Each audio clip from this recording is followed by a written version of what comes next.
Namingwit sila, oh.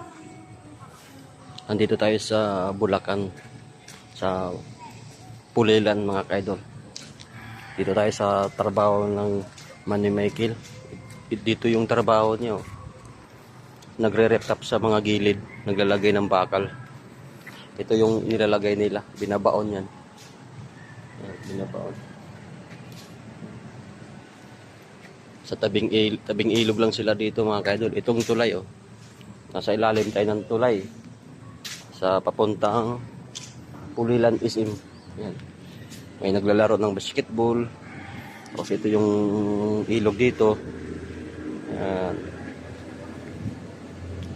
Sila dito namimingwit. Punta tayo dito sa Barak si Manoy.